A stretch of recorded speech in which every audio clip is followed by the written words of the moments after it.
আসসালামু আলাইকুম। মেসির জোড়া গোল ও অ্যাসিস্টে নিউ ইংল্যান্ডকে বিধ্বস্ত করে দুর্দান্ত জয় মায়ামির। মেসিকে নিয়ে একই বলল নিউ ইংল্যান্ড কোচ। বিস্তারিত জানতে আমাদের সাথেই থাকুন। এমএলএসের 11তম রাউন্ডের ম্যাচে নিউ ইংল্যান্ডের বিপক্ষে মুখোমুখি হয় ইন্টার মায়ামি। দুর্দান্ত এই ম্যাচের শুরু হতেই না হতেই 1 মিনিটে গোল খেয়ে পিছিয়ে পড়ে ইন্টার মায়ামি।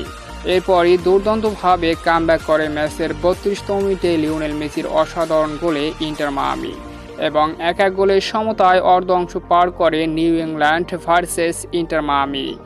দ্বিতীয় অর্ধের 67তম মিনিটে আরও চমক দিয়ে দুর্দান্ত আরও 1 গোল করে দলকে লিড এনে দেন লিওনেল মেসি এবং 2-1 গোলে লিডে এগিয়ে যায় ইন্টার মায়ামি।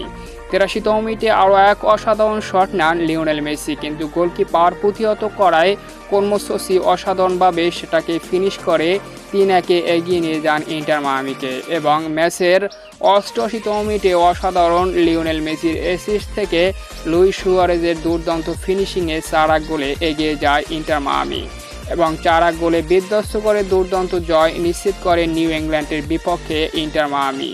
এদিকে নিউ ইংল্যান্ডের কোচ লিওনেল মেসিকে নিয়ে বলেন, মেসি অপ্রতিরোধ্য, তাকে থামানো যায়নি। সে গুরুত্বপূর্ণ জায়গায় প্রাণঘাতী হয়ে দাঁড়িয়েছে আমাদের জন্য এবং সে আমাদেরকে একাই ধ্বংস করে দিয়েছে।